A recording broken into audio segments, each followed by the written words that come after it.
Ladies and gentlemen, welcome to the Paradox Collective. Tough topics today we're going to be talking about. We're really going to dig into the meat of things, topical things that have come up recently. We're talking about Kanye later. We're going to talk about MLK. We're going to get deep into these conspiracy theories today. We're going to be talking about secret societies. We might even touch on 9/11. But it's going to be a good show. We've got a great guest tonight. Of course, my producer, Brian, is with us as well. What's up? Hi, Brian. Hello. Today we have JC with us. Now, JC is someone that I'm intimately familiar with. He is a person of convictions. He's actually an assistant pastor, father of two, a husband to a wonderful wife of 10 years. He's a good guy, and he's got a lot of information in regards to conspiracy theories, how they relate to his religion, how they relate to Christianity. And today we're really going to dive into some of these things and try to see how they affect us and how they affect others. Martin Luther King, uh, is he really the hero, the civil rights hero that we are led to believe, or was he a FBI plant, a sexual degenerate, a deviant, possibly even? These are the things we're going to talk about today on the Paradise Collective. Welcome everybody in. JC, welcome. How are you? Hey, I'm happy to be here, man. Very excited. Happy to have you here, man. I really appreciate it. We really appreciate that you're here today, sir. Um, so we have something we pulled up here. This recently came out. It's on Wikipedia. It was actually a letter from a guest from the FBI to MLK, demanding that he commit suicide, or they were gonna expose apparently his proclivities. Are you familiar with any of this, JC? Hey, not. I am familiar with some information that had came out prior to his death. Basically him being him having the death threats allegedly and all the things that were pertaining to from what they said, people close to him said he knew his death was near. Mhm. So this kind of feeds into that. This kind of goes hand in hand with what you're saying. But continue with this FBI file. So I'm gonna actually. So right now, this is just information. Now, just full disclosure for my audience, and obviously, we're not saying that Wikipedia is a Credible source, source. a credible source, but we do have a screenshot here from the actual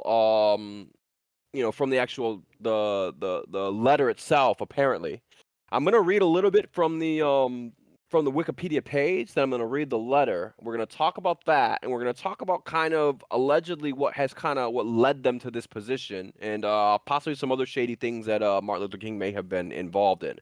Full disclosure: we're not here to trash or to drag Martin Luther King through the mud. We're not here to make him the bad guy. What we're going to do is we're just going to look at the information. We're going to talk about what's known, other little known things, and then people can make their own, their own conclusions about this. Obviously, the man did great things for the country, for black people like myself, also for black people like JC, people of color, and white people as well. But behind every advancement, a lot of times there's always some type of shady or ulterior motives. For instance, the real truth behind, women's rights and suffrage was that the government wanted more people to tax. So let's take a look at this. Now, the FBI, I'm reading directly from Wikipedia now. The FBI King suicide letter, or quote unquote blackmail page, was as an anonymous 1964 letter and packaged by the Federal Bureau of Investigation meant to blackmail Martin Luther King. Now, this is all off Wikipedia, so whether this is true or not, who knows? The suicide letter was part of the FBI's COINTELPRO operation against King. Now, are we familiar at all with the COINTELPRO operation? Not Anybody? at all. Okay, so the COINTELPRO was a series of covert and illegal projects, allegedly, conducted by the United States Federal Bureau of Investigation, aimed at surveilling, infiltrating, discrediting, and disrupting domestic American political organizations. FBI records show COINTELPRO resources targeted groups and individuals deemed subversive. Sounds familiar to nowadays, doesn't it, guys? Oh, I Um, do.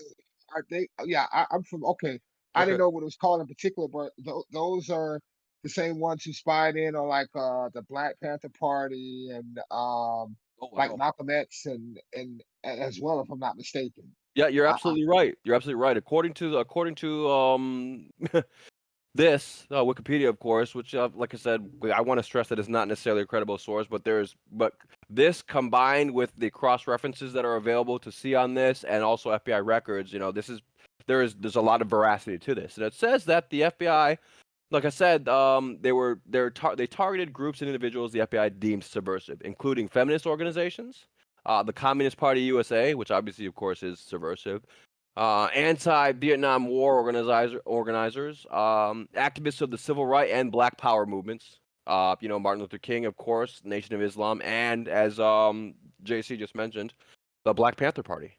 Yep, Black Panther Also, Party. environmentalists and animal rights groups and the American Indian movement, and apparently many, many more, including, of course, also like the KKK and the National States Rights Party, which is another Nazi organization, which of course is obviously there's bad guys.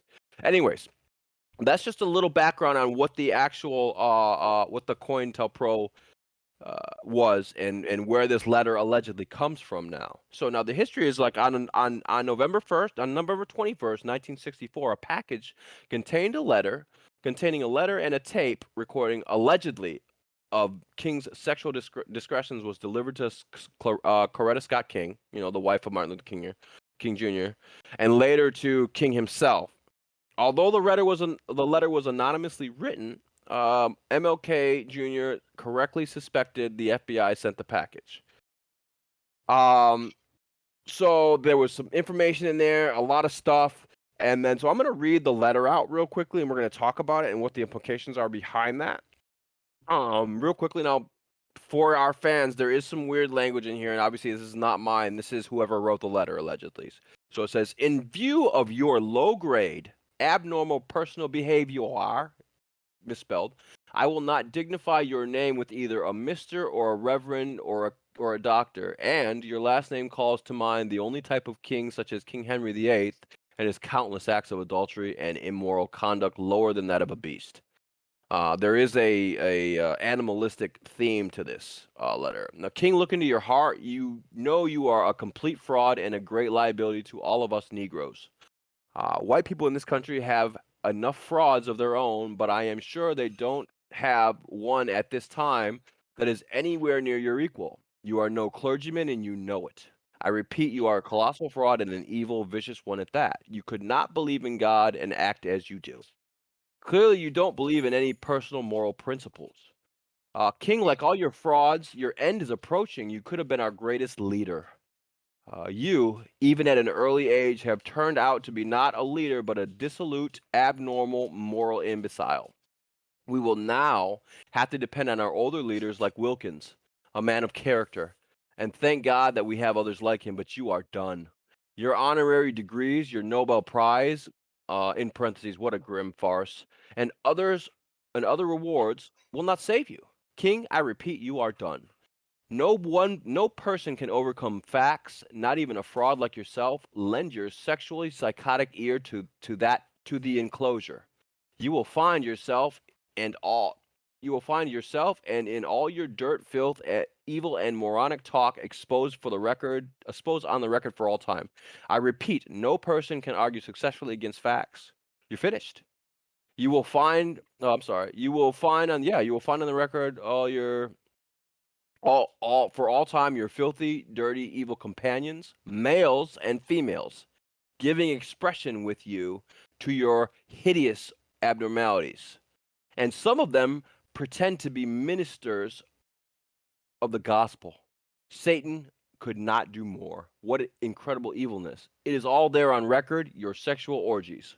Listen to yourself, you filthy, abnormal animal. You are on the record. You have been on the record, all of your adulterous acts, your sexual orgies, extending far into the past. This is but one tiny sample. You will understand this. Yes, from your various evil playmates on the East Coast to redacted, and others on the West Coast and outside the country, you are on record. King, you are done. The American public, the church organizations that have been helping the Protestant, the Catholics, the Jews, will know you for what you are, evil and evil abnormal beasts. So will others who have backed you. You are done. King, there is only one thing left for you to do. You know what it is. You have just 34 days in which to do. Parentheses. This exact number has been selected for you for a specific reason. It has definite practical significance. Like I said, there are misspellings here. You are done. Alright. There is but one way for you. You better take it before your filthy, abnormal, fraudulent self is bared to the nation. And that's the end of the letter.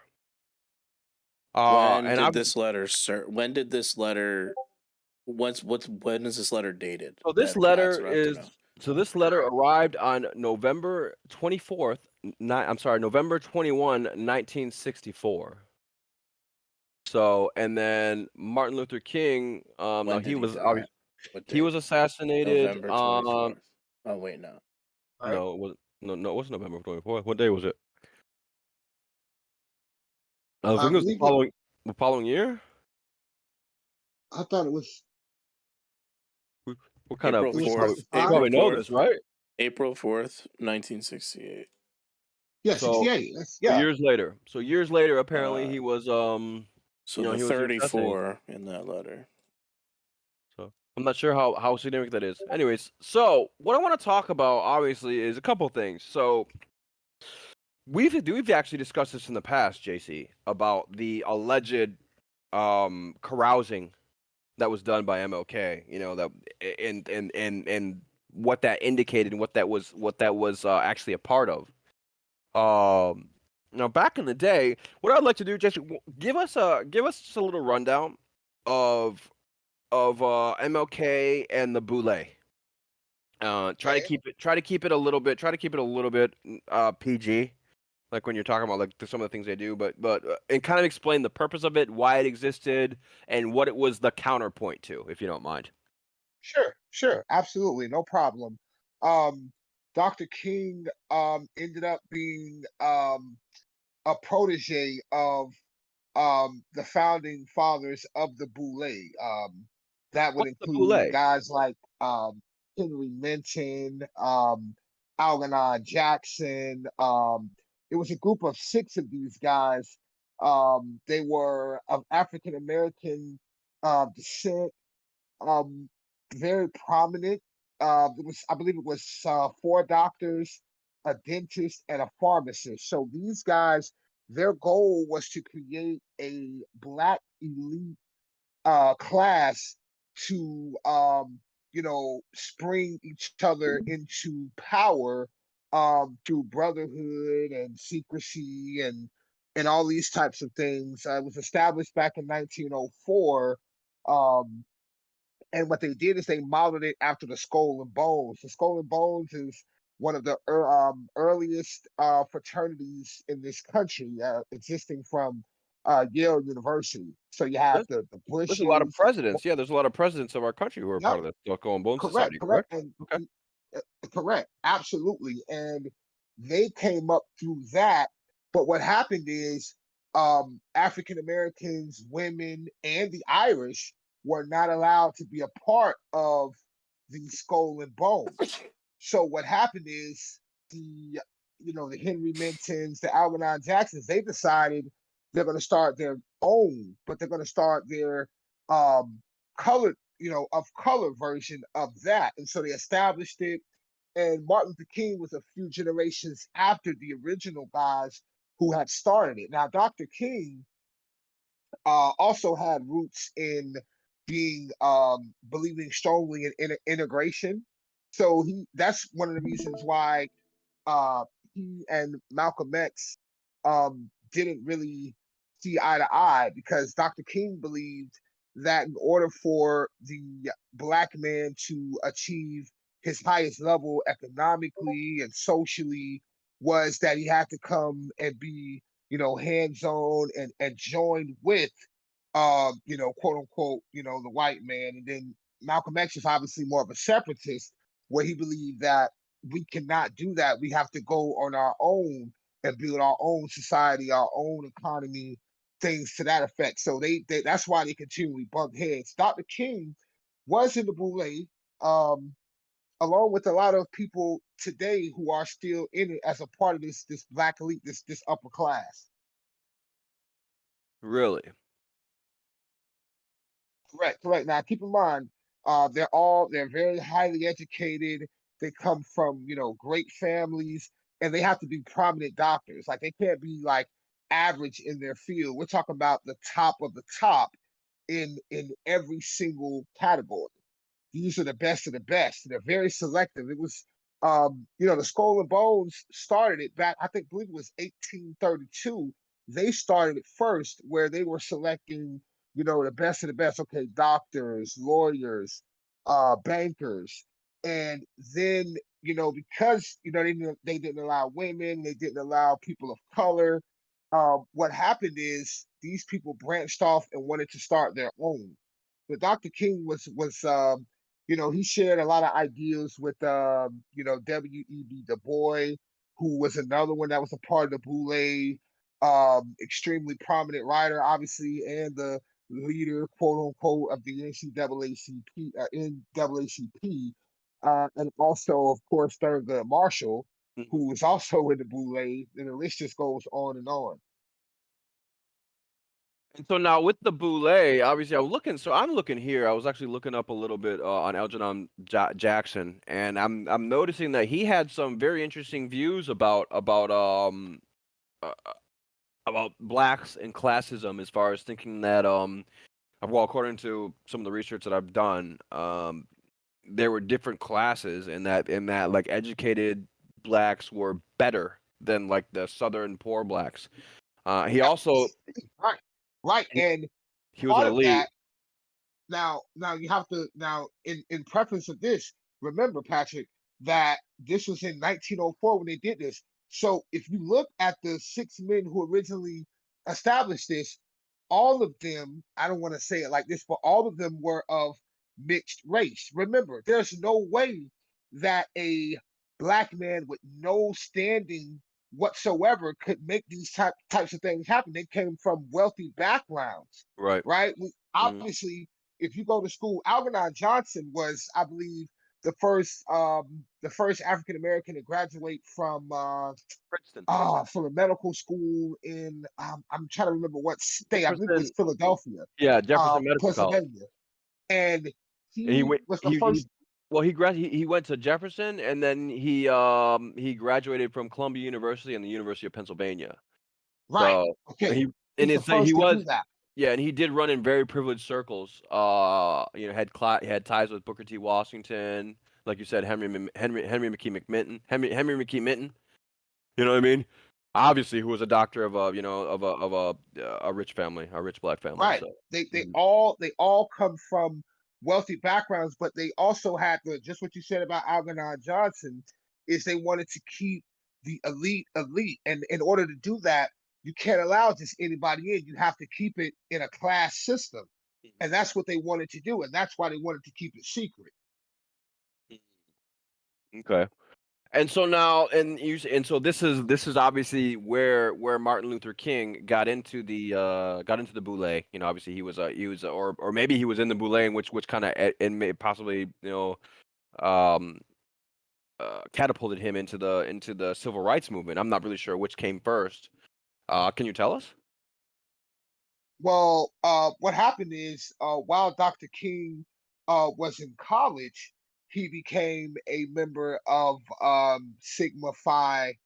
Um, yeah, he became a member of them while he was in college, and then he did a speech, and when he graduated, and basically, he got Sigma obviously adopted. Sigma Pi Phi. He was a Yeah, Sigma co-founder. Pi Phi, He was a and he was co-founder a with part. Henry McKee Minton. Correct. Yeah. Okay. And And so. once he did that, see, prior to that, they kind of had their spokesperson with W.E.B. Du Bois, but then his ideas, where he started to go way left into communism and basically became a socialist. He was kind of outcasted by the Oh. the NAACP, and so he left twice. The first time they had disagreement, he left and he came back, and they say, "No, you're going way out in left field. You got to go." So he ends up leaving, and I think he went to Ghana, and then that's actually where he died. He left the country, and he didn't come back. He actually was a communist. So they had to find somebody else to push the Pan Africanism and the socialism, but do it in the name of social justice. And with it, they found Dr. King, very young pastor, only 25 years old, highly educated, extremely high pedigree. Second generation pastor, right? So this is a guy who had great oration ability, very intelligent, and he actually won a Christian Honors Award once he it was actually his acceptance speech of a Christian Honor Award that he actually propelled into that spotlight. So he did that. The sad part is the ideals that he was preaching weren't exactly what he was doing, behind closed doors, unfortunately.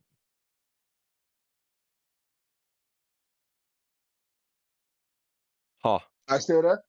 Yeah. I'm sorry, I missed that. I'm sorry, I didn't catch the last thing. I said, unfortunately, the things that he was perpetuating on the surface wasn't what he was practicing behind closed doors. Oh, are we talking about Dr. King now? Correct. Yes. So like, and I'm seeing here, like, based on it does seem like I've heard in the past, that he had some marital discretions. You know what I mean?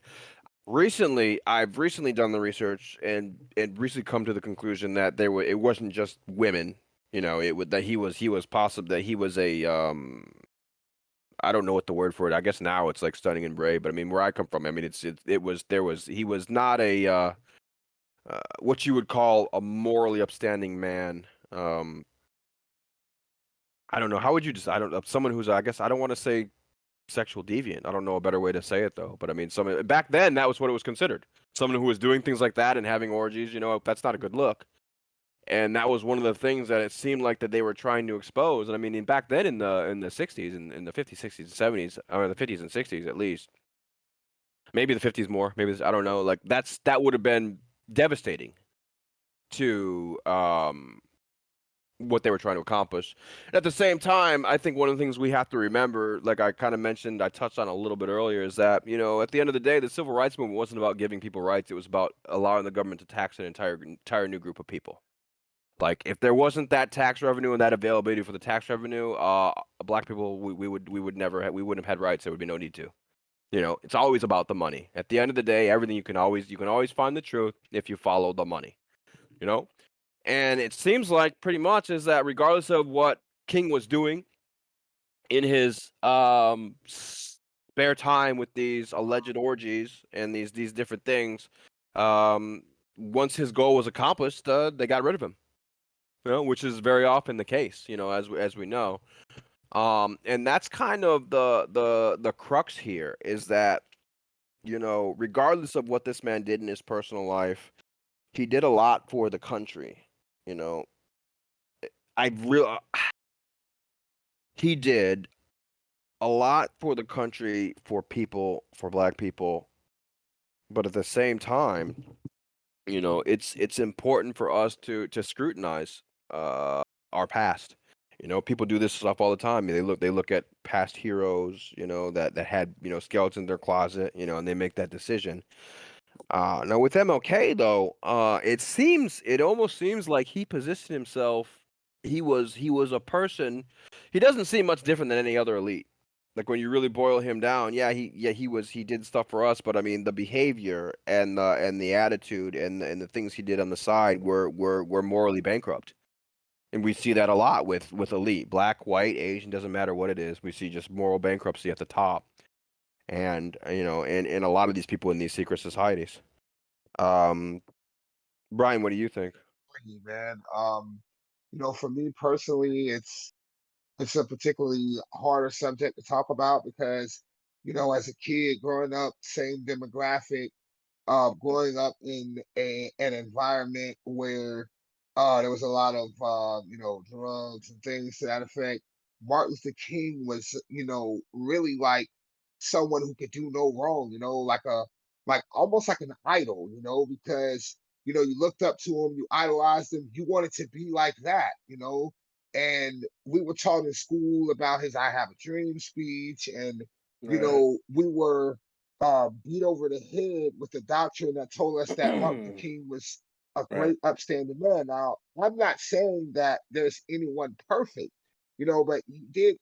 I mean, it's documented that he had, all these extramarital affairs, and you said that it wasn't women in particular, um, but we're talking about a guy who's, a young pastor in a church.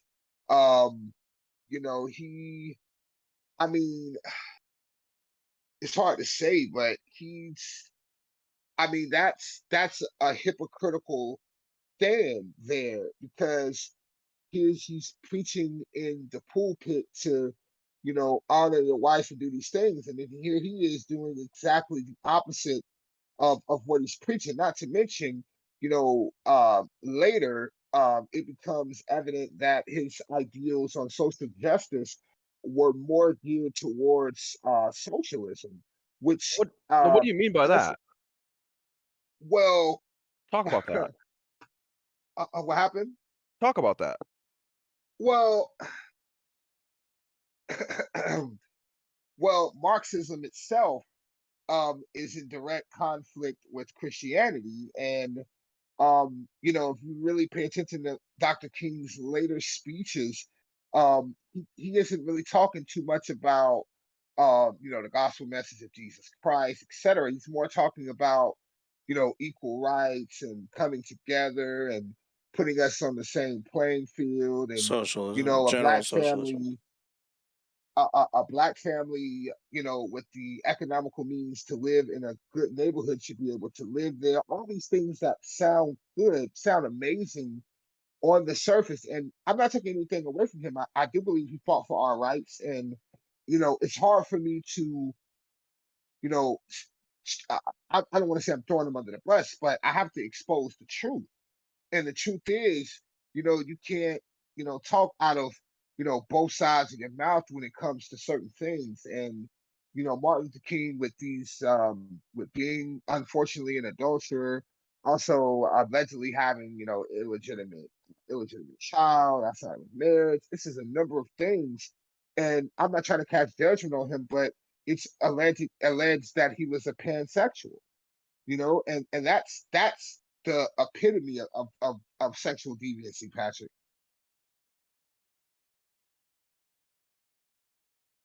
So, I mean, just looking back into the history of those things, I mean, I don't think it was necessarily, the boule itself that, perpetuated these things. I think that a mixture of a number of factors played a role. But even some of your most prominent black men today are still rooted in the boule from, the Steve Harveys, the Entertainer, Floyd Mayweather, even the Jay-Z. late Kobe Bryant was Jay-Z. also in the boule as well. Hmm. So, you Just know, full disclosure for the audience and for everybody here.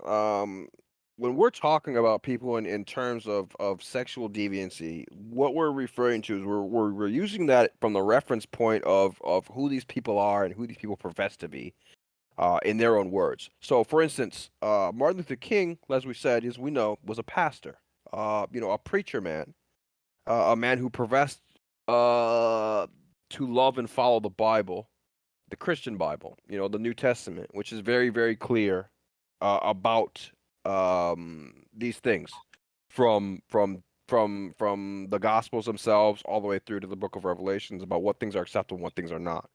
So when we're speaking about these, we're looking, we're framing this and our judgment of this man from his own standards, if you will. So, I want to just kind of clarify, not to walk anything back, but like when we talk, hey man, these types of hate behaviors are sexual deviancy. There are sexual deviancies in the eyes of a Christian God, which is the lens we're looking through this. Not that we are all Christian here, but we're looking at it from the lens of these people. We're holding them to their own standards. As well as obviously at the end of the day, it is. I mean, it is. It's these behaviors and these acts, wanton sexuality and orgies. I mean, even without even looking at them from a moral perspective, they're damaging to your health. You know, what I mean, potentially, but huge potential health risks that are involved in these. So it's not one of those things where we're like, oh, well, this guy had sex with a man, so we hate him. It's not like that. Just so everybody understands where we're actually coming from in regards to this. And at the same time, it's very difficult, uh, to be critical of our heroes, of our idols. So when we look at these things through this type of lens, we're like, well, hey, these are the things that happened. This is the type of man that he said he was. You know, like for instance, if I was like, yeah, I'm a blue guy. I love blue. I only wear blue. Blue is everything. Everything's blue. I live in a blue house with a blue car. Da ba dee da ba da. And that's my persona. And then you see me in a red shirt one day. You're gonna be like, well, what the heck, Pat? What's going on here? Yeah, it's like What's the deal? you got a safe in your basement full of red shit that you ain't Yeah, letting nobody fucking see. nobody's touching. And I just take it out at night sometimes and roll around in it. You Yeah. know. So Yeah. that just to be clear to clarify, in case anybody sees this and says, oh well, these guys hate alternative lifestyles and this and that or whatever and this and this and that. Well, it's not so much that. What it is like if we're framing these things from the same light of the people and the things that they professed, it just doesn't add up. It'd be very interesting. From what I've heard, they did, like you said, they did wiretaps on MLK. Apparently, there is, from what I've heard, and this is just scuttlebutt coming out of my behind, but I heard something recently that there is a possibility in the next couple of years, they're going to be declassifying these wiretaps, some of them, and more of the information about MLK. And I've heard something about a possible historian doing an expose on him, and apparently it could possibly be earth shattering, which may be just kind of talking about a lot of the stuff that we're already going over. It might just be like people acknowledging and saying the quiet part out loud. I don't know, but well, that's remain to that's gonna something that's gonna be remain to be seen. In the future. Something I wanted to touch on real quickly, kind of a quick segue, since we're talking about secret societies and the Skull and Bone Society and the George Bushes. How about 9/11? We were talking about this a little bit before we actually started when it comes to conspiracies and things like that. Like, I don't think there's anybody in this room right now, or in this podcast right now, that truly believes that there was some planes that caused those buildings to fall down completely straight down in what appeared to be a controlled demolition. Yet somehow the American people, a lie has been perpetrated upon us, and I believe that at the end of the day, it's one of those things where people just don't want to believe it. It's so much easier to just believe that what happened is what they told us, rather than, oh well, this could be, that maybe this was a thing. Because if we talk about the fact that, hey, maybe we did this to ourselves, maybe this is a false flag, then we've got a lot of ugly questions we have to ask. Like, I have what a happened to all the people from the plane that went into the Pentagon? Like, I have what a happened? pretty good recollection of what happened. I was a freshman in high school when 9/11 happened. Um I remember planes hitting, being on the news. I was in school. Yep. And they Same. let us turn on the news, right? I don't know what Same. I don't know what station it was. It's probably Fox or some shit like that. CNN, But Fox, I remember seeing footage of the planes smoking, and then like shit was going crazy, the fucking fire engines and people going nuts and reporters down there and smoke coming behind them. I remember all that. And then I remember these cutaway shots that they had of people celebrating in the streets of what looked like we know who they were. Muslim people, what looked like No. Muslim people on the news. Right. So I remember this when I was a fucking kid and I was in high school.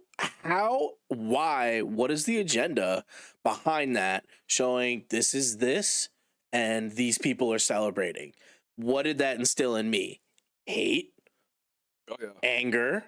I was ready to go to war, bro. I was fucking I was ready to sign 16. up, go over there. I was 16. I was ready to go, and I Yep. never questioned that. And then like some years went by, I was like, why were they showing those shots? How did they get those shots? And I bet those shots were stock.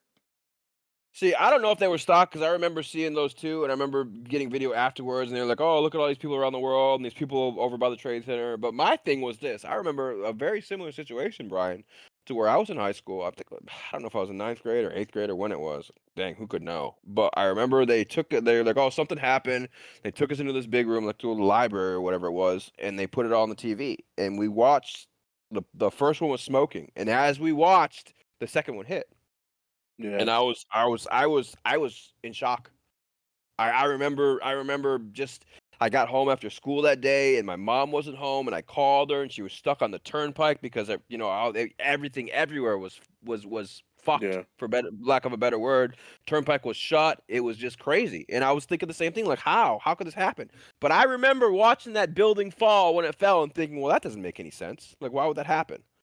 And it's weird because people are so caught up in, like you said, that hype in the oh, these people did this to us, and Yeah. like you said, they showed the shots and they lined it up and shot it down, and then it was like, oh well, nobody questioned it for years. Well, I mean, no, people initially questioned it, but like the people who questioned it initially were shouted down. How dare you? Ah, America, America, America. You couldn't believe, America wouldn't do this to ourselves. America, we got to go to war. Ah, get them boys. We're the red, white, and blue, and blah, blah, blah, Right. blah, blah. And don't question this. And it was like, I don't know, it was ridiculous, you know. And then like you said, look, it's just there's so much more stuff has come out. Like billions of like it was like billions of dollars went missing at the Pentagon like 2 days before that happened. There was gold reserves and silver reserves underneath the World Trade Center that freaking allegedly they never found. You can tell me they didn't go looking for thousands of tons or however much gold it was underneath there. There was businesses that were in the World Trade Center that like broke their lease 2 3 days before this thing happened and moved all their people out. You know, so it was a whole bunch of stuff that went on with that, and it seems like people don't really uh, I don't know, man. Like I'm one of those guys, and I guess maybe I'm crazy, maybe I'm a nut, but like when I look at that, I look at the footage and I look at everything that goes around it, and like you said, Brian, that's something I never even thought about, Brian. That was a good point where they Right. showed those footage of those guys of the people on that building cheering and shit, and their little Like, in their it was like people in I feel like it was like people in like traditional like Muslim garb too, yeah, like on a right. building in the Dude, area. I swear to Like, why God, are they that's doing exactly that? the way it was. I swear to God. I Yeah, was like, why would they have a camera crew ready to go? What the yeah, fuck? This is stock footage. There is an agenda behind this, bro. yeah. Yeah. So I mean, go ahead, JC, add something to this. Well, for me, one of the biggest evidences of 9/11 essentially being an inside job is there was a paper that came out about 10 months or so before 9/11 happened. And that paper was entitled, What Would It Take for America to Go to War Again? And the paper concluded that in order for the United States to go into another war, it would take a Pearl Harbor type of attack in order for that to happen. And for me, for 9/11 to happen, 9.5, 10 months later, to me is no coincidence. Keep in mind, some of the minds who contributed to that paper were people like Donald Rumsfeld and Condoleezza Rice, the Secretary of Security, Secretary of Defense, people who would have had a direct line of influence or a hand in what would been known on what would have been happening were who put the input into the paper.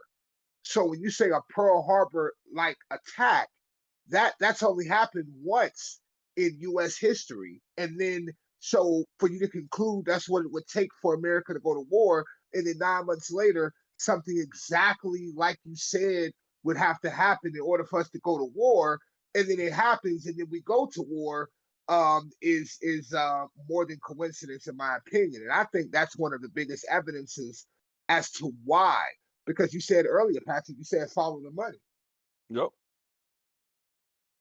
How And many that's people? exactly How many trillions were made by the United States government in the war machine and these private military companies from the Iraq war, not the Iraq war, but the Afghanistan and after 9/11, everything that went on post 9/11. Trillions of dollars been made by by private companies, defense contractors, Um, so many, and so much. So I mean, it really makes. I mean, at the end of the day, like, is it? Does it make sense that? Couple questions we have to ask ourselves. Does it makes what makes more sense? That they did these things, that these people got into this country and these people trained, you know what I mean, at these airports, and they went and they did this, or that we did this, you know, in order for us to make, as a country, for these people to make more money. And at the end of the day, like, uh, uh, somebody who would do an attack like this on the United States and ISIS or whatever, they know what the consequences are going to be. You know, at the end of the day, it's not productive. It's not productive to drop a bomb or to do what they did, because what happens is we invade your country. Like that's the end result. You know what I mean? If they do that, we find out who it is and we come over there and we kick your shit in. So it doesn't make sense that someone that people like that would do that. You know, especially talking about Osama bin Laden, somebody that we had worked with in the past. You know, on top of that, we could take this a step further. Let's talk about how we quote unquote killed bin Laden, and Right. we didn't take any pictures and we dumped him in the fucking ocean. You know what I mean? And nobody gets to see that. Like, what? You tell me the guy who was the leader of the huge terrorist organization that caused 9/11, we catch him, we kill him, we don't take any pictures, and we throw him in the ocean. That would never happen. Like, in the reality of the world, you think about it. If you think about that logically, this is my logic anyway. My logic is you didn't kill him, you didn't catch him, you didn't throw him in the ocean. Because if you caught him and you killed him, he would be on display for everybody to see, like we did with Saddam Hussein when they hung him. Like, that was the symbol that we had searched for since 9/11. And you're gonna tell me that they just threw him in the ocean without taking pictures, without showing the American people that they at least got him, maybe a picture of the back of his head or whatever it was? You're gonna tell me that? No, come on, dude. Either we never got him and it was a political stunt to help, you know, the Obama administration, or, you know what I mean, he was already dead. Which a lot of people say allegedly. I've heard rumors that he died of a kidney thing in a cave, like in Out like of 2003 he or had something, kidney failure. he allegedly had pancreatic cancer is what I Yeah, I thought. heard that. I heard that as well. Like I've heard all these things, you know, and like it's weird because like even his family now, like his daughter and stuff, like they're in America hanging out. I don't know if they still are, but I've heard that. Like his daughter, like these are still rich people. Like his family's still huge and wealthy and stuff like that. And I mean, it's just like, Like, dude, he's got like 20 kids. He's got an empire. But I wanted to touch on what was said earlier pertaining to the people cheering for 9/11. I remember now see, I was in 8th grade when it happened. And yeah. I So kind of yep, and I kind of remember I got home from school. First of all, this is like one of the first days I felt like my parents really didn't care too much for me, because when I was in school, it's like the first time. It's never happened before or since. Everybody was getting called to the office for early dismissal, all the students. And by the end of the day, it was like me and 3 other kids sitting in the class waiting for the bell to ring. I don't mean And to yeah, laugh. that's and That's rough. funny.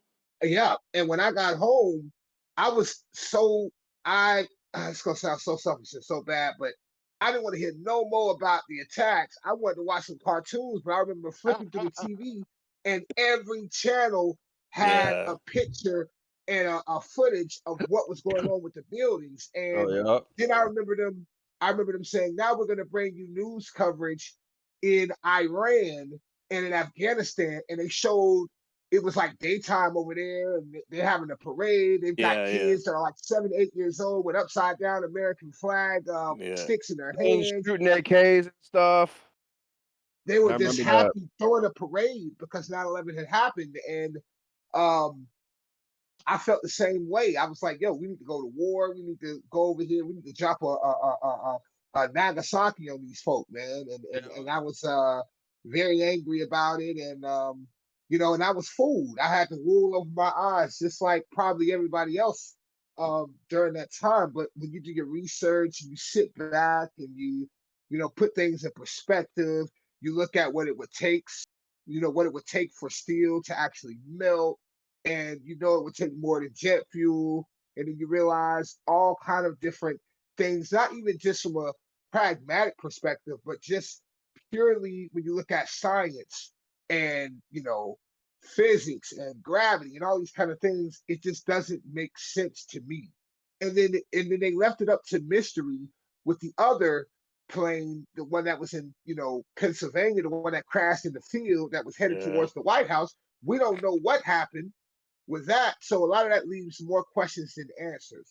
That's funny too, because like they had the one plane and they made the whole video about how they were heroes and they took it down and all this nonsense, bro. And I'm like, I'm not gonna take anything away from those people and their families, and I'm not. But at the same time, I'm like, what happened? Like, what really happened? Like, was it staged? Were these people paid off? Like, were these people just were these just people in these planes that like, all right, well, this is just it. Like, we just like what actually like nobody knows. You know, I remember watching a video like right after it happened, after the Pentagon got hit, and the guy at the radio. This was on the radio one time. They took it down. I think you can still find it on YouTube. The guy was like, "Oh, this is clearly a missile. Like there's like a missile hit the Pentagon and stuff like that." And they were like, "Oh, blah blah blah," and you could never get footage of the plane at the Pentagon or anything, dude. So I mean, it's like It was weird, man. Like, it was very where did weird. all the plane stuff go? Things were instantly disintegrated in the air. So super weird, bro. Like, That's not how shit works, man. Like if you like we've seen plane crash footage. You've seen that shit that you'll have it'll be like a mile of debris. You know what I mean? Or right. even if it were to hit that building, you'd still have this huge thing. Where's a wing You know or what I an mean? engine or something, man? You say Or everything something. was doused so much, like, and it's like the way the buildings fell. I They heard fell straight down, stories. bro. I heard stories of them finding like the Muslim passports intact on Yeah, like top of the rubble. oh, I remember Um, that. Yeah, they found they found the that's the thing too. I forgot about that. You're telling me that these planes, the jet fuel, so hot, it melted the steel beams and made this thing fall straight down, and then somehow they find passports from Ali, whatever their names yeah, were, in the wreckage. Get the heck out of here. Leave. like my You whole couldn't find thing. people, and you're gonna I find passports unburnt. like I don't know if this whole thing was like a inside job. It's likely to me, in my eyes, it's likely, but it's like somebody got screwed out of money, man. I think like we were talking about money before. We follow the money, you'll come upon the truth. I think somebody got fucked out of money, and I think it was us. Yep. Oh yeah, it was. We got there was millions and trillions underneath So the then we went in in, metal. and what? It was all about oil, right? Like No, that's why we were there. no, it wasn't about. I thought it was about. Was it about WMDs or that was Saddam, right? No, that was the second time we went to Iraq. WMDs. Yeah, we were trying to go over to get. I don't even. It was so convoluted, bro. Like it's been so long. I remember the first time we went to Iraq was because Kuwait, and then the second time was the WMD, and I think that was related to 9/11. I don't. I'd have to look it up. I'm probably showing my ignorance, but it's not. It's been so long that since I've looked into this particular subject. You know what I mean? But like you said, the stuff just sticks out, and for me, there's just it's Occam's razor, man. Like you take all the information together, and whatever the simplest answer is going to be the truth. The simplest answer isn't, oh well, we had some terrorists come over here and they somehow made these three buildings fall down without hitting anything else. No, it's the And simplest answer is it was controlled. They were controlled demolitions. Period. Period. You can look at the footage that's over what and I over again. believe too. Look at the footage. They fall straight down, bro. Yeah. Like bah, bah, bah, bah, bah, bah, bah, bah. In order for that to happen, that means that these floors have to be consecutively detonated, so that it falls straight down, and each bit on the bottom is pulverized by the next piece, so that it falls down. You can't do that without a controlled demolition. We see it all the time when you watch the controlled demolitions on like YouTube or whatever or anything. Anybody who does the type of stuff. I've read reports and seen testimonies from people who do that stuff for their job. And they're like, yeah, that was look at it. Yeah, that's clearly a controlled demolition. Stuff you're not, but and then it's no different than today, like where you say the wrong thing and you're labeled as a conspiracy theorist. You try to talk Yeah, about these things, no, bro, you're a the crazy person. conspiracy theorist thing is just a label to discredit Discredit outside anybody. information, Mm-hmm. Yep. Like the people who said, "Oh well, at first, oh you're a conspiracy theorist because you said the coof came from China," and then we find out it's true. So nowadays we're finding so many of these conspiracy theories That people, oh, you're a this, you're a that, and why are they all true? Why are we finding? Why are they all coming true? It was a conspiracy theory that there was evil information on Hunter Biden's laptop, and we find out it's true. There was a conspiracy theory that all these things happened. There was a conspiracy theory that there was Jeffrey pedo elite. Epstein. Yeah, dude. Yeah. And you're gonna tell me now, like it's the lady, Ghislaine or Jelaine, I don't know how to pronounce her name. Elaine, Maxwell. whatever it was. Maxwell lady. She went to jail. She had her sentence. We never saw that black book with all those names in it. Where's that? Give us the There's names. too many important people in that book. It's probably the fucking people on the list were the people fucking judging her. Yeah. You know what I mean? So it's that stuff, man. It's just and the thing about me, another thing that bothers, like what can you do? That's the question. Like, let's say we find out, we find out definitive proof that 9/11 was an inside job. What the heck can we do about it? Nothing. About it. You know? Cool, Like you can't bring to justice the people who actually control the strings. How can they be brought to justice? They're controlling everything. They can't be brought to justice. All right, let's look at my topic list. Let's see where we're at. We talked about it's a little bit conspiracy. We talked about MLK. A couple things I still want to talk about. Let's get on to let's talk about Kanye. Let's talk about Kanye West. Let's talk about the ugly stuff. What's up with Kanye? Because I don't know anything about this. We're gonna talk about Kanye, and we're gonna talk about what the things that he's been saying. Okay, and we're gonna talk about a lot of stuff. So, and this podcast might get banned from YouTube, but we're gonna get onto it anyway. So, Kanye West started talking a lot of stuff about a lot of different things, and he's a non-person now, right? Obviously, he was saying, like, one of the things I heard him say, or that he was saying allegedly, was that he saw good qualities in Hitler. You can't say things like that. You know what I mean? You just can't. You can't say that shit. And here's the reality: is that I'll say it. Hitler was one of the greatest orators of modern time. You know, the man could talk. That's all I know is that you listen to he had people enthralled with his speeches. You know what I mean? And whatever the heck he was saying, right? People were into it. So there's that the piece of shit could talk. That's all I have to say about him. But Kanye was talking about how the Jews. He said that Jewish people run the world, but he said that they're false Jews. He was talking about how they run the banking industry and how they run the entertainment industry and how they steer our culture and how they push propaganda and the agenda of certain things. And I'm going to be real with you. There were some things that he said. I feel like he was saying a lot of the quiet part out loud, and people did not like that. I don't know if it's necessarily anti-Semitic to say, "Hey, Jews run the entertainment industry," because they do, or that Jews run the banking industry because they do. But what I wanted to kind of talk about was the delineation, the separateness, the difference between what Kanye West was referring to as Jews and what people like Seth Rogen, you know what I mean, and people like Jerry Seinfeld. Talk to us a little bit, JC, about the Hebrew Israelites, and about the splitting of the tribes of David, and about what that means and what that's indicative of for people in our time. For instance, like Louis Farrakhan versus somebody like Amy Schumer. Definitely do that.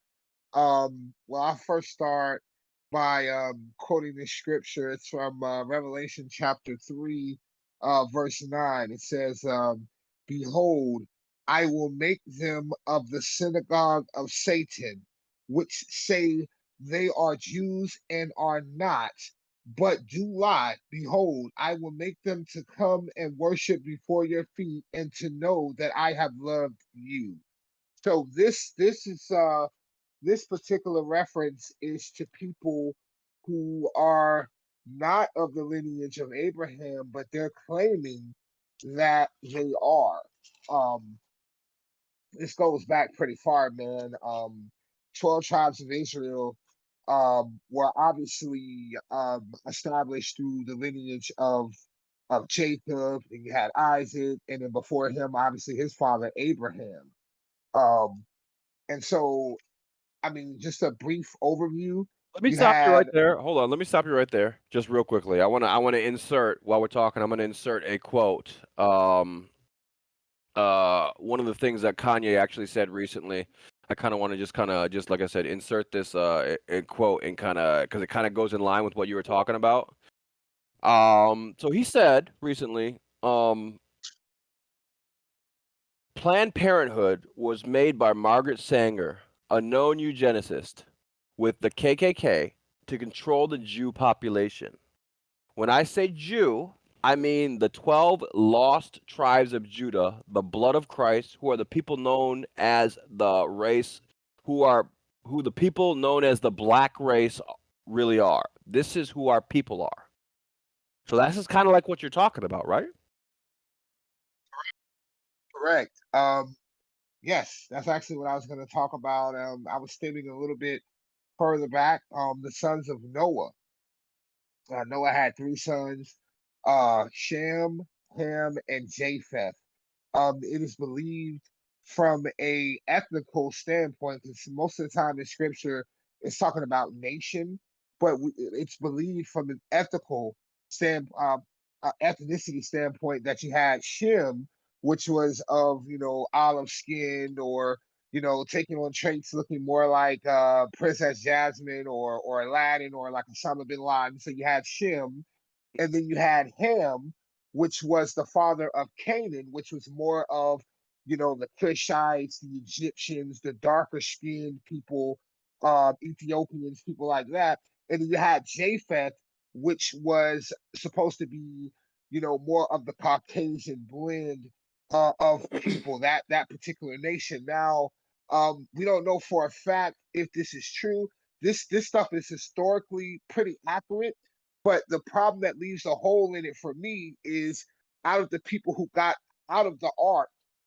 Now, even if we know the nationalities of Shem, Ham, and Japheth, it still was never revealed to us scripturally what their wives were, right? So we don't know, what Shem's wife was, what Ham's wife was, or what Japheth's wife was. But in continuing, Jacob came from Shem, and Jacob bore the 12 tribes. The 12 tribes, um, Judah and Levi, and I mean the list goes on and on. Dan, um, Issachar. I can name all of them, but the point is, there were different shades of colors within the 12 tribes. However, um, none of those 12 tribes came specifically from Japheth. Now, I'm only talking to the point of what the real lineage is. I'm not exactly.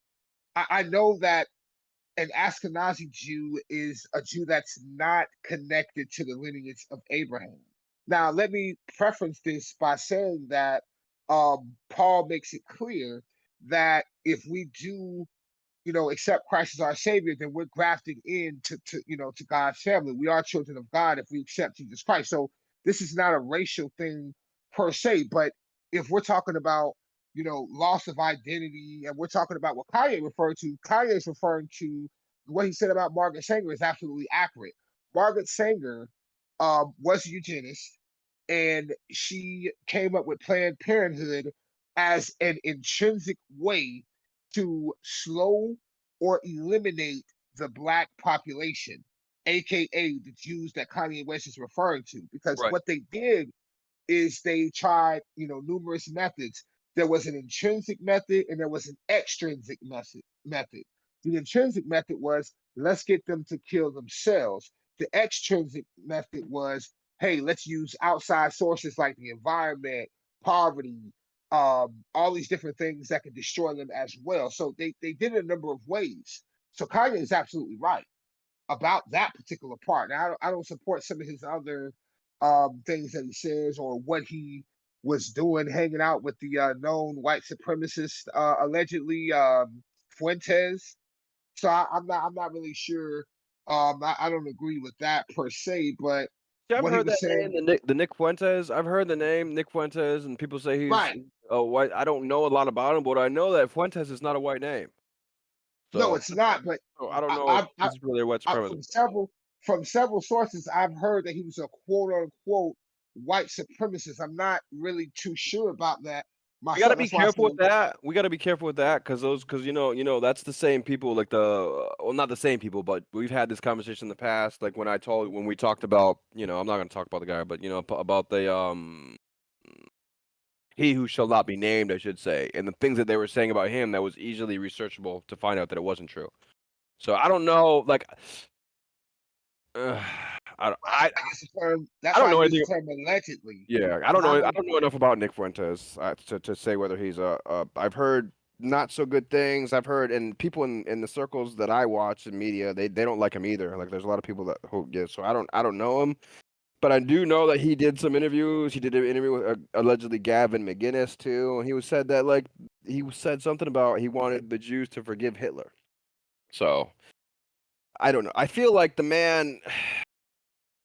Obviously, he's crazy. Obviously, he's a tortured artist. I don't want to say he's crazy. Obviously, he's a tortured artist. Like anybody, like these people, they have issues. He clearly has issues. Uh, I don't think that he has hate in his heart for Jewish people in general. I don't think he's anti-Semitic. I think that, like what you're saying, if you break down what he really means, for the most part, not everything, because he's talking about going to DEFCON 5 on some, saying crazy things.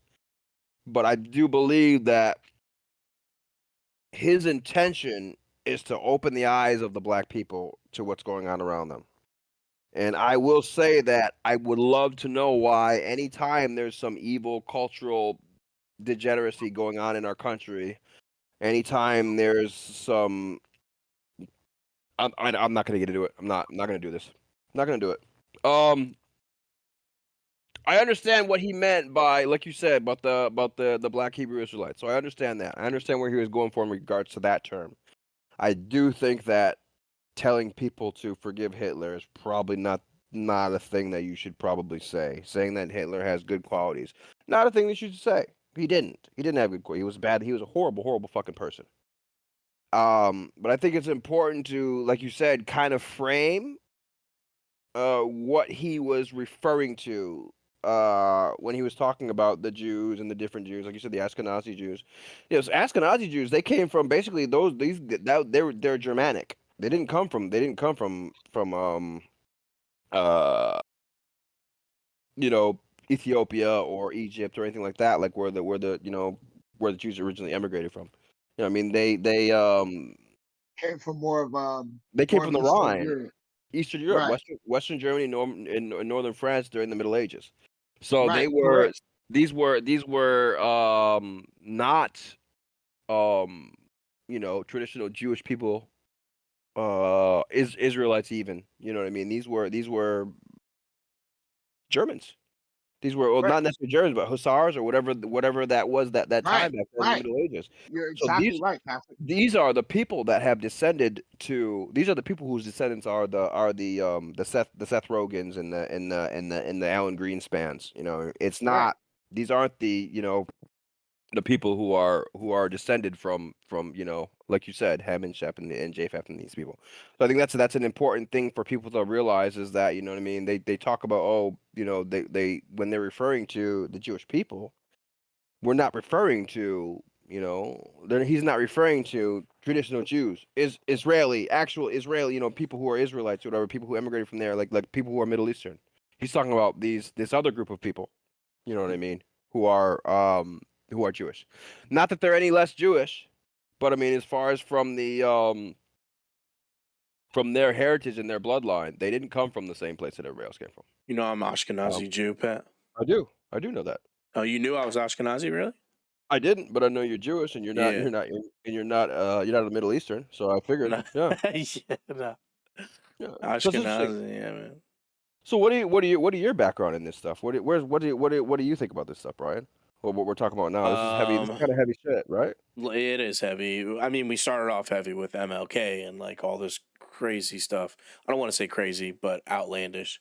It's wild. It is wild. This is a wild, wild and crazy show today. It's like It's like in true, Paradox Collective. There's more that meets the eye. Like things are on the surface, and there's things always that below the surface that people aren't always aware of. I'm not going to discredit anything. It's hard to know what the truth is and what's actually not the truth.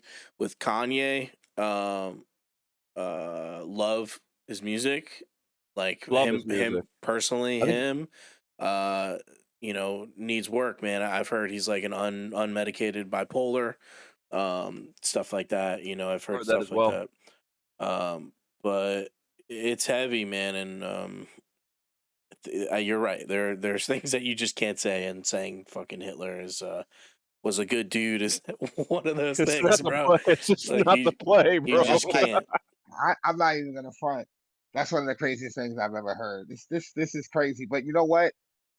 He's known for saying things that people shouldn't say. But what I will say about Kanye is this: I don't think he hates Jewish people either. I don't think he's anti-Semitic. But what I will say is, I think Kanye's in rebellion right now.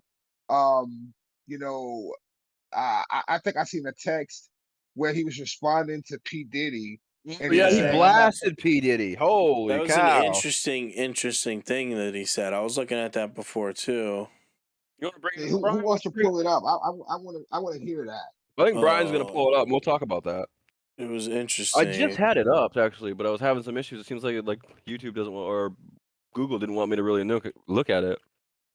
Yeah. He's in rebellion, and what I mean by that is people who are above him and above his pay grade, and who helps to sign his checks.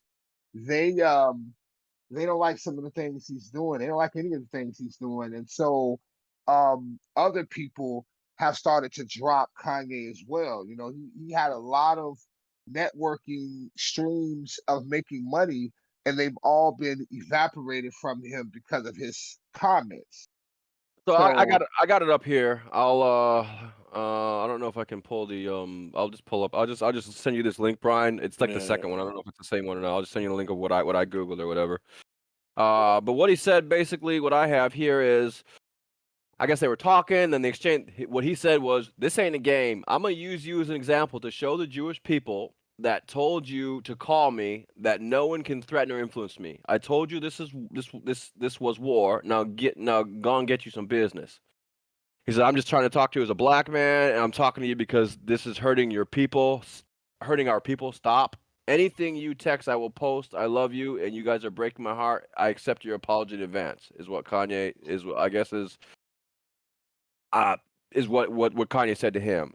So this is basically in line with what you're talking about, with what you said, JC, is that like he he's bucking his handlers allegedly, and right, right, he's saying that the Jewish people that told you to call me. So he's saying that P Diddy's uppers, who are the quote unquote the the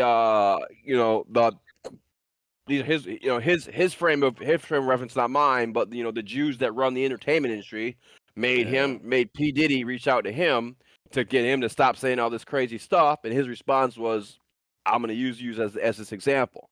So this is, right. like you Now, said, now, this is now, perfectly in listen. line with exactly what you're saying, where he's in Right, rebellion against the he's people in who want to sign his rebellion. checks. He's He's in saying complete stuff. rebellion. Now, Patrick, listen to exactly what you just said.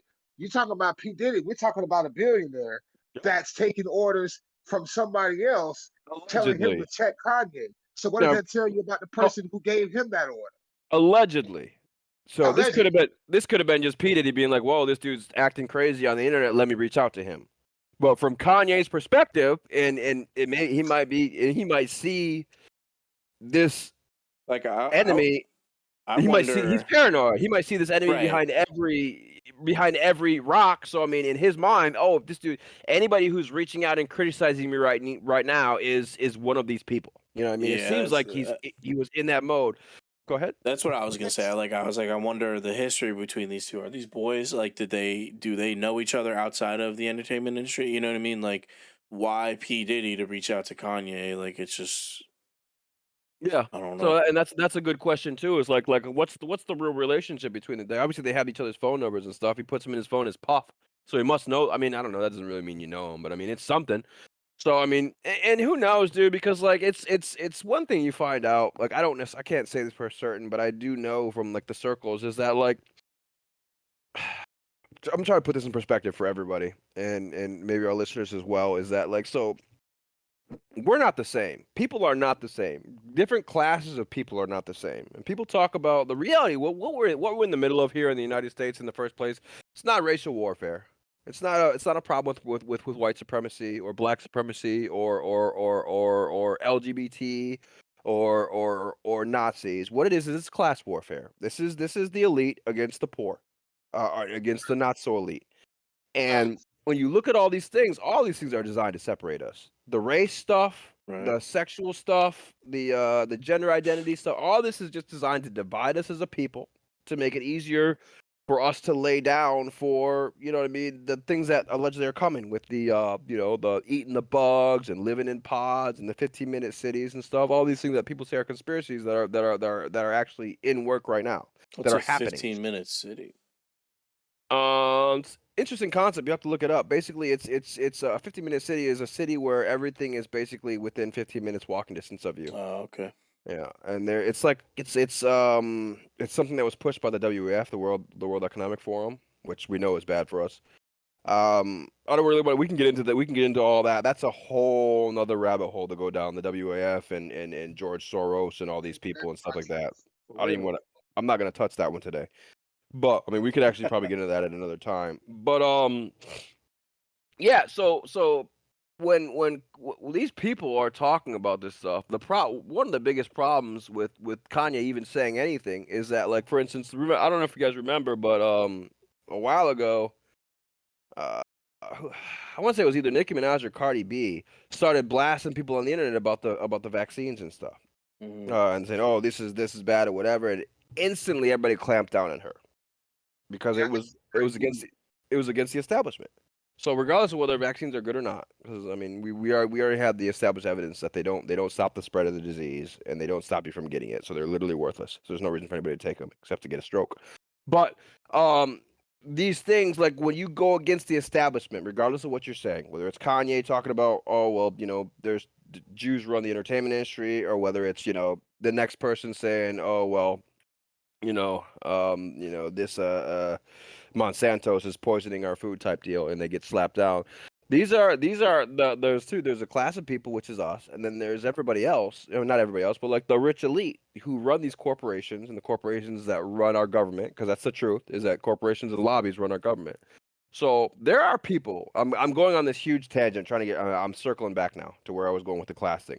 So for instance, you might see a guy. Let's say you see a guy like I live in Florida. We live down South Florida. A nice area. Like we see yachts sometimes going down the road, not down the road, but in the water. You'll see a yacht. Like a 200-foot yacht. People don't realize that the people who own that yacht, right? The guy who owns that yacht, his family. A normal person like me or you will never ever meet that person. We'll never meet anybody that they know. We'll never. We maybe if we're lucky, we might meet the captain of their boat at a bar one night type stuff. You know what I mean? But these are people that they live a different life from us. I've worked for people on the island, like where we live on the intercoastal, Boca, the island, Manalapan. I mean, these people we might never see them because like they just have servants at these houses type deal. You know what I mean? These people live they live in a different world. You know what I mean? They don't drive their own cars. They have $1 million houses they've never seen. They have just quote unquote for investments. They eat food that we've never heard of. You know what I mean? They shop at stores that we don't even know exist. They wear clothes that we don't know about. They're the people in their circles are people we don't know, we've never met. It's type deal, like an Epstein. We didn't know about him until something happened, right? Nobody knew that, but he was friends with Clinton and all these other people, right? This big banker dude, right? Who's got Yeah. all this money. Yep. So when we talk about this stuff and we sit here and we say, hey, well, this is this and this is what this guy said and this is the reality of 9/11 and this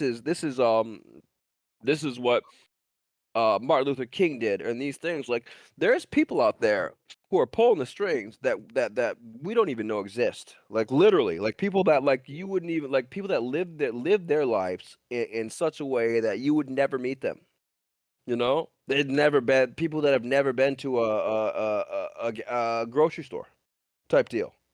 You know, so to put it in perspective, a lot of times we have to realize that, or I have to realize, I should say, not everybody else. I don't want to pontificate here too much, but we don't know anything about what's really going on. That's the reality. Like we're not privy to what's going on with anything. You know, and when I say anything, I mean for the reality is really pretty much anything. We vote for people that get in office and we don't know what they do. They pass laws and bills that we've never seen. We don't know what they say. You know, don't know what's in. Do we know? Don't know what's in them. You know, they're talking to the global elite, the people in the EU. You know what I mean? Trying to push policies over here and stuff like that. People that think things, and you know, there's people making policy decisions for us in the country that have never lived paycheck to paycheck. Never had to worry about where their next meal was coming from, or never stressed about, oh well, I really want to buy this item, but I can't because I have to have this item for my safe or whatever. Or you know, people who are choosing between food and medicine.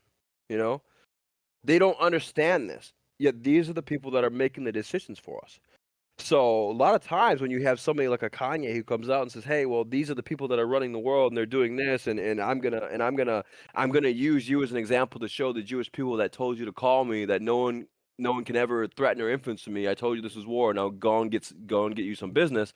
When they say things like that, and we see that as, "Oh my God, this guy's anti-Semitic," and oh, he said some horrible things to P Diddy and whatever, we have no idea. Like for all we know, I mean, we know that like there are a lot of global elite. We know that there's a very small organization or a very small group of people that run the greater good, the greater machine. You know, so we don't know the truth about this. For all we know, Kanye is just saying the quiet part out loud, except for the Hitler thing, obviously. At the end of the day, though, it's our responsibility. Well, it's my responsibility as a person to try to understand um without initially judging, I guess. And that's one of the things that we try to do here. I think that's one of our core concepts, Brian, here on the Paradox Collective is we're not here to judge people for the most part. Like I'm sure I've probably said some judgy stuff tonight, but like we're not here to judge your lived experience.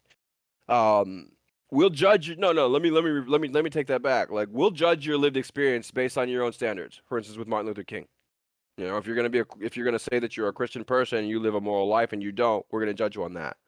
But you know, if I don't know, I don't know Kanye's heart. I don't know what he meant by that for the most part.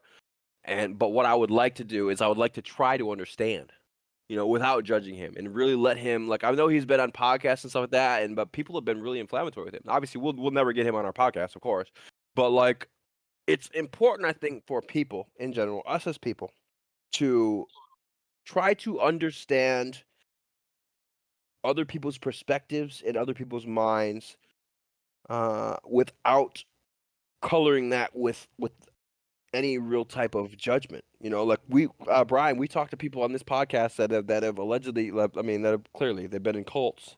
People that have had extraordinary supernatural and paranormal experiences. Right? Yep. It's not our job to decide whether they were right or wrong. You know what I mean? It's not my Yep. job. It's not my job to really truly decide whether Ashkenazi Jews are real Jews. It's not my job. It's my job to just listen to what's being told to me by other people, absorb the information, and understand that perspective. You know what I mean? Um, it's not. And that's the beauty of what we do here when we talk to people is that yeah, we all have our own moral convictions about things. Yeah, maybe we call things deviancy. Maybe some people wouldn't say they're deviancy, but from my own lens and my perspective, you know, that's what I would say for certain things. But at the same time, that's me, you know, and that's what I think. And that's not necessarily the views of the podcast. That's not necessarily the views of everybody else on the podcast, and that doesn't have to be anybody else's view who listens to us. It doesn't matter. Like what you think is what you think, and your lived experience obviously is going to define you as a person. You know what I mean? Agreed. I'm not going to lose any sleep if you think that 9/11 was done by Osama bin Laden, you know, and not by the U.S. government. I'm going to be okay. I'm not going to lose any sleep if JC here, you know what I mean, doesn't like the way I live my life, you know, with my lifestyle, things that I do. He's not going to lose any sleep if I don't. You know what I mean? At the end of the day, I'm not going to judge his Christian beliefs. I'm not going to judge Brian's Jewish beliefs. I'm not going to judge my agnostic or whatever the heck I believe. You know what I mean? I don't expect anybody else to. You know, because we all go through our spiritual journey in our lives, and we learn and we grow and we take these lived experiences from ourselves, and we take the information, the inspiration we get from other people, and that makes us who we are. So the better question, I guess, for myself, I guess even a better question that we could have for MLK in regards to MLK or Kanye West or even Hitler is, what are your lived experiences? What are the things that you went through as a person that made you who you are, and molded you into the person that has these beliefs? You know, whether they're good, bad, ugly, false, true. This is each individual person. It's their journeys. You know, and that's the important part. Here is it's not I'm trying to look for the word. It's not to make value judgments based on what people say and what their lived experiences is, or what car they're driving, or how many kids they have, or whether they're married or not. It's just to we want to understand people. We want to understand what people think, what they believe, you know, and why, so that it can help us as people, you know what I mean, to grow. You know, it's important. I think it's very important, whether you're even as a person, like if you believe in one thing, it's important to know what other people believe, so you can understand their perspective, so that you can relate, or actually even further and secure your own beliefs. You Right. know, um, and I think that's really the important thing here. I think there's the message that's being missed with Kanye is not how could he say these things, but you know, why? Why is he saying these things? What does that mean to him? And what does that mean to the rest of us? You know? Agreed. Um, it's interesting you brought up a lot of good stuff tonight. JC coming on here talking to us about the boule, which I mean I kind of wanted to dig into a little bit more, but it's that's something I'd like our audience to kind of look into themselves. Because it's, you know, there's a lot of stuff there that, you know, is this one of those things, lived experiences. I'm not gonna judge them, but I mean, it's at the same time, it's stuff that should be taken notice of. Skull and Bone societies, these secret societies, The the man behind 9/11 the stuff. curtain. Yeah, you know, at the end of the day, it's all about motive, and at the end of the day, the biggest thing here is, you know, like we said, follow the money. You know, like Listen, I want to say thank you for having me. I well, really enjoyed it. I'm gonna be honest, JC, I really enjoyed having you on here, and I think that like maybe in the future we could probably have you back on to talk about other stuff. I want to at some point I want to talk about sports and the impact of how because this is your forte as well as football. I want to have you back on and talk about football, not necessarily the sports, the players and stuff like that, but just the impact that sports has had on you, the impact sports has on society, the impact that politicizing sports is having on society. There's a lot of good topics here that we can get into. I hate Um, sports. Just putting that out there. yeah. I hate I sports. think that, and I don't judge you for that. You know, maybe we should talk about why. You know, why do you hate sports? You know, maybe that's something we could talk about in the future. You know what I For mean? Who knows? sure. Yeah, you know, and I, that's I that. definitely, Go ahead. I definitely would love to be on for that. Yeah. Yeah, I think that it's something, because you have a lot of knowledge, JC, about a lot of diverse amount of topics, and the difference between a lot of people who talk about these types of things, these different subjects that you spoke on tonight, that you touched on, is you're extremely knowledgeable. You know, you're able to pull up dates. You know, you're able to talk about, referencing, different things in scripture and things like that, where it's not just, hey man, this is what I believe and blah blah blah, and I don't have anything to back it up. You know, it's you've done your research on a lot of these things because you're passionate about them. And I mean, and at the end of the day, that's all that's important is not that's not all that's important, but it's extremely important. You know, knowledge and passion. You know, those are really important things, man.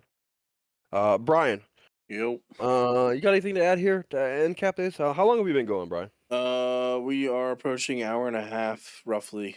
But yeah, man, I appreciate you coming on, JC, man, and being knowledgeable and talking and not, you know, articulating yourself educatedly and knowing about this shit, and taking your time out. I always say, think for yourself, question authority a lot. Just there's more than one meets the eye, man. Think for yourself. Question authority. Yeah. I enjoy having dialogue, man, and it's No. more of a privilege, bro, an opportunity that I can't pass up, man. I really enjoyed myself and the conversation. I enjoy both of you guys. All right, Appreciate gentlemen, it. let's stop breaking our arms, jerking each other off. Let's get out of here. Paradox Podcast. We're gonna be done for the night, man. Appreciate everybody. If you like what we had to say here, if you have any comments, questions, comments, get down in the comment section. Go ahead and discuss this stuff. Like and subscribe. If we get big enough, maybe we can start doing some more things, doing some live shows, having some other guests on. And we appreciate everybody who watches and listens to us. All right. Thank you. Thanks everybody for listening, and thanks for all the support. Don't forget to like, comment, and subscribe. And if you have a story to tell, we'd love to hear it. Reach out to us on Reddit at The Paradox Collective, or you can email us directly at theparadoxcollective@gmail.com. Thanks very much, and have a wonderful night.